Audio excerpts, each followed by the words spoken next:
Poursuivons cette édition, mesdames et messieurs, avec cet élément. En République démocratique du Congo, le divorce est devenu monnaie courante. Les tribunaux de paix connaissent souvent les dossiers liés au divorce, comme celui qui s'est tenu au tribunal de paix de Kinshasa-Gombe. Alfani Machozi a assigné son mari, Joseph Mboyo, en contestation d'une conciliation. Retour sur ce procès avec Nyosh Mafuta.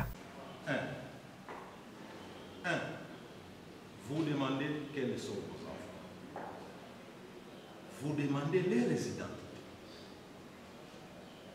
leurs identités, les ayants droit, les probables victimes.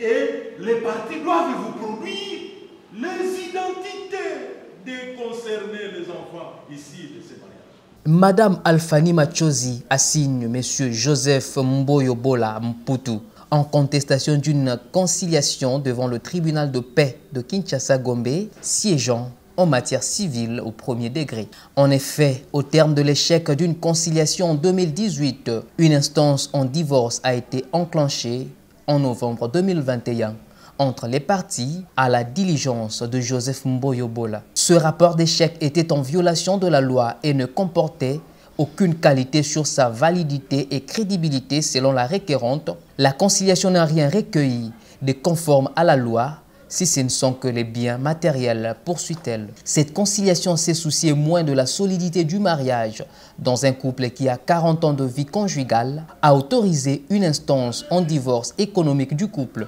À l'audience de ce jour, la partie requérante a sollicité du tribunal d'annuler le rapport de conciliation car, ayant renversé les prescrits et l'esprit des articles 549 à 574 du Code de la famille, et de confier la charge à un autre conciliateur en renvoyant les parties en prosécution pour les conciliations sereines et légales. Monsieur le Président, 42 décembre, c'est énorme en termes d'investissement familial. Convoquer les parents, convoquer les parrains, tout ça sont des parents qui couvrent nos structures traditionnelles, coutumières, on fait que tous ces gens-là puissent venir pour couvrir le mariage. Les parents, les parrains, et en particulier votre imam pour les musulmans, votre prêtre pour les catholiques, votre pasteur, c'est lui qui a célébré devant la nation, devant l'opinion, ces mariages-là, parce que devant l'État, c'est vous, représenté par l'officier de l'état civil. Donc, toutes ces personnes doivent être mises à contribution. La partie défenderesse balaye toutes ces allégations. Elle fait savoir que c'est la requérante qui a participé à la détérioration de la vie conjugale. Un bon matin, l'épouse de mon client emballe ses effets et quitte le temps conjugal, sans dire à son mari où elle va et pourquoi elle sort avec armes et bagages. Mais bien avant cela, après avoir participé à la détérioration de la vie conjugale, prenant la parole, le ministère public a soulevé une exception en décrétant le huis clos. L'équipe du journal télévisé des droits humains était obligée de laisser la salle d'audience. L'audience se poursuit.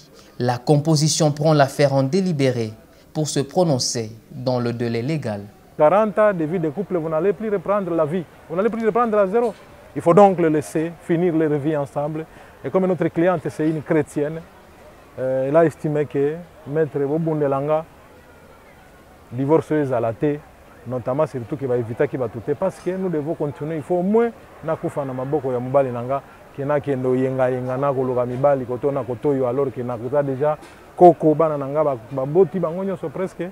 Donc et si là na kimia na boboto libala na biso